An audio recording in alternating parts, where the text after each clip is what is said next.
নমস্কাৰ মোৰ নাম ডক্টৰ মনপ্ৰদীপ বৰুৱা আজি এই ভিডিঅ'টোত মই আপোনালোকক স্বাস্থ্য সম্বন্ধীয় দুই এষাৰ কথা ক'বলৈ ওলাইছো পোনপ্ৰথমে এটা কথা ক'ব বিচাৰো যে এই ভিডিঅ'টোত ব্যাখ্যা কৰা ভাৱধাৰা সম্পূৰ্ণভাৱে মোৰ নিজৰ মই কোনো অনুষ্ঠান বা প্ৰতিষ্ঠানক এই ভিডিঅ'টোত প্ৰতিনিধিত্ব কৰা নাই আৰু কোনো এটা বিশেষ ব্ৰেণ্ড বা প্ৰডাক্টক সমালোচনা কৰাৰো মোৰ উদ্দেশ্য নহয় আপোনালোকে হয়তো এটা বস্তু গভীৰভাৱে লক্ষ্য কৰিছে যে দুটা দশকত আমাৰ মাজত কিছুমান ৰোগে প্ৰয়োজনতকৈ বেছি দেখা দিছে বা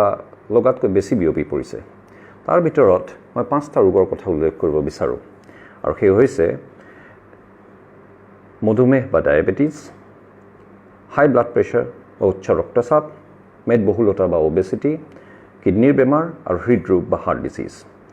এতিয়া এনেকুৱা নহয় যে এই ৰোগবোৰ যোৱা দুটা দশক আগতে আমাৰ মাজত নাছিল আমাৰ মাজত আছিল কিন্তু প্ৰায় দুটা দশক আগতে 60 বছৰ ঊৰ্ধ্বৰ মানুহৰ মাজত সেই ৰোগবোৰ দেখা দিছিল কিন্তু আজিকালি সেই গতি সলনি হৈছে আমি দেখা পাইছো যে আজিকালি ডেকাচামৰ মাজতো উচ্চ ৰক্তচাপ মেদবহুলতা ডায়াবেটিছ হোৱা আৰম্ভ কৰিছে আৰু প্ৰায় 45 বা 40 বছৰৰ মাজৰ ডেকাচামৰ মাজতো হৃদৰোগ হোৱা আৰম্ভ কৰিছে ইয়াৰ কাৰণ কি ইয়াৰ কাৰণ হৈছে মূলতে আমাৰ সালসলনি হোৱা খাদ্যাভ্যাস আমাৰ খাদ্য প্ৰণালী আজিকালি আমাৰ বিশেষকৈ ডেকাচামৰ মাজত পশ্চিমীয়া খাদ্যৰ প্ৰতি প্ৰৱণতা বাঢ়িছে আমি পেকেটত থকা খাদ্য খাব ধৰিছো আমাৰ থলুৱা খাদ্য এৰি আৰু তাৰ ফলস্বৰূপত আমি অত্যাধিক মাত্ৰাত চেনি আৰু নিমখ খাব ধৰিছো আজি কিছুদিন আগতে মই এখন তালিকা তৈয়াৰ কৰি তুলিছিলো য'ত মই তালিকাভুক্ত কৰিছিলো এনে 5 বিধ খাদ্য বস্তু যি অতি সহজলভ্য ডেকাচামৰ অতি প্ৰিয় কিন্তু অতি ক্ষতিকাৰক আহকচোন সেই তালিকাখনত কি খাদ্য বস্তু আছে এবাৰ চাওঁ প্ৰথমতে মোৰ তালিকাখনত আছে আটাইতকৈ ক্ষতিকাৰক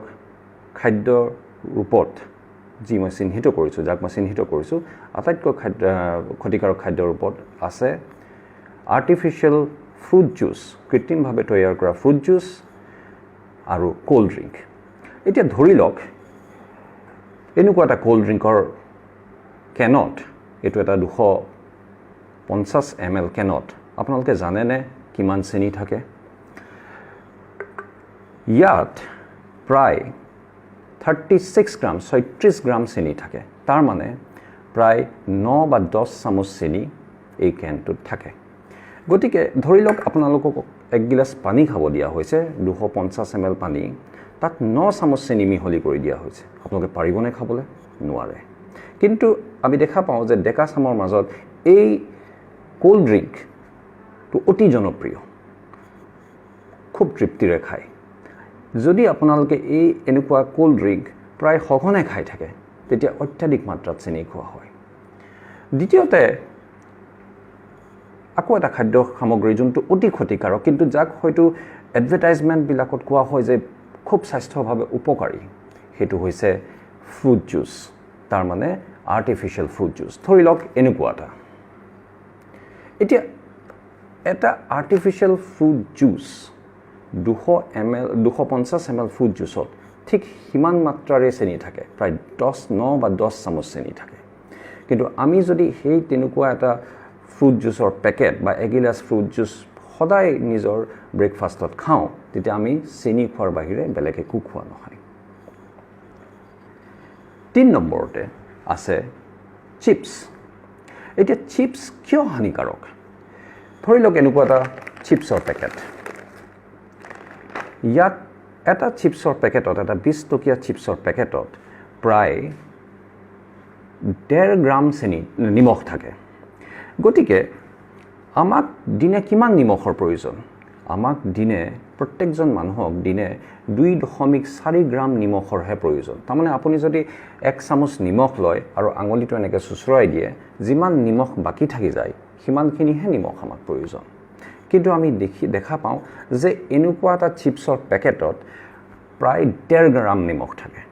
গতিকে আমি দুটা চিপছৰ পেকেট যদি খাওঁ আমি দিনে 3 গ্ৰাম নিমখ খোৱা হৈয়ে যায় তাৰ উপৰি আমি আৰু তৰকাৰীত নিমখ খাওঁ আঞ্জাত নিমখ খাওঁ গতিকে এই যে অত্যাধিক নিমখ খোৱাৰ প্ৰৱণতা এই নিমখ খোৱাৰ প্ৰৱণতাই আমাৰ ডেকাচামৰ মাজত এতিয়া উচ্চ ৰক্তচাপৰ সৃষ্টি কৰিছে আৰু বহু ডেকা ল'ৰা আমি দেখা পাওঁ আজিকালি যে আমাৰ ওচৰত আহে ধৰক 30-35 বছৰীয়া ল'ৰা ছোৱালী যাৰ হয়তো উচ্চ ৰক্তচাপ হ'ব ধৰিছে 3 নম্বৰতে মোৰ তালিকাখনত আছে ফাষ্ট ফুড ৰাস্তাত আপোনালোকে যিমান চাওমিন মমো বা হোটেলত চাওমিন মমো ইত্যাদি খায় সেই ফাষ্ট ফুডবিলাক অতি ক্ষতিকাৰক কিয় কাৰণ এই ফাষ্ট ফুডবিলাকত ট্ৰান্স ফেট নামৰ এটা বস্তু থাকে আপুনি যেতিয়া একেখিনি তেলতে ভাজি থাকে তেতিয়া তাত ট্ৰান্স ফেটৰ উৎপাদন হয় আৰু সেই ট্ৰান্স ফেট যদি আপুনি দীৰ্ঘদিন ধৰি খায় ধৰক 5 বছৰ 10 বছৰ আপোনাৰ কোলেষ্ট্ৰল বাঢ়িব তেজত কোলেষ্ট্ৰল বাঢ়িব লিপিডছ বাঢ়িব আৰু পিছত আপোনাৰ হৃদৰোগ হোৱাৰ সম্ভাৱনা বাঢ়ি যাব 4 নম্বৰতে অতি ক্ষতিকাৰক খাদ্য হৈছে মোৰ তালিকাখনত টমেটো সস এতিয়া টমেটো সস কিয় ক্ষতিকাৰক তাতো প্ৰচুৰ মাত্ৰাত নিমখ আৰু চেনি থাকে 1 চামুচ টমেটো সসত প্ৰায় 6 বা 7 চামুচ চেনি থকাটো নিয়মীয়া আৰু আমি ধৰিব নোৱাৰোঁ হল অদৃশ্য ঠিক তেনেকৈ 1 চামুচ টমেটো সসতো অত্যাধিক মাত্ৰাত নিমখ থাকে গতিকে আপোনালোকে যেতিয়া টমেটো সস এটা কিনে আপোনালোকে লেবেলখনত গৈ পঢ়ি চাব তাত কিমান সোডিয়াম থাকে আৰু আপোনালোকে আচৰিত হ'ব দেখা পায় তাত সোডিয়ামৰ মাত্ৰা গতিকে আপোনালোকৰ যদি কণমানি শিশুসকলক আপোনালোকে টমেটো সস দিয়া এটা হেবিট কৰিছে সেই হেবিট বৰ্জন কৰক ত্যাগ কৰক 5 নম্বৰতে মোৰ তালিকাখনত আছে আনবিধ খাদ্য সেই হৈছে যি অতি ক্ষতিকাৰক বুলি মই ভাবোঁ বা যাৰ কোনো স্বাস্থ্যৰ উপকাৰিতা নাই সেই হৈছে কৰ্ণফ্লেক্স মুছেলি এতিয়া আজিকালিতো আমি চিৰা মুড়ি হুৰুম আখৈ পিঠাগুড়ি খোৱা বাদ দিলোঁ আমি কৰ্ণফ্লেক্স খাওঁ মুছেলি খাওঁ এই কৰ্ণফ্লেক্স আৰু মুছেলিত অদৃশ্য চেনি আৰু নিমখ থাকে আৰু অত্যাধিক মাত্ৰাত থাকে গতিকে আপোনালোকে যদি নিজৰ শিশুসকলক নিজৰ ডেকা ল'ৰা ছোৱালীবিলাকক যদি কৰ্ণফ্লেক্স খোৱাৰ হেবিট এটা কৰি তুলিছে ব্ৰেকফাষ্টত ত্যাগ কৰক তাৰ সলনি আমাৰ যি থলুৱা খাদ্য আছে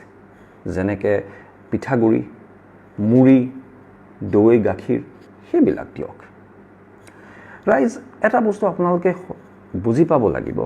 যে এই যে পশ্চিমীয়া খাদ্যৰ প্ৰতি প্ৰৱণতা সেইটো আমি ত্যাগ কৰিবই লাগিব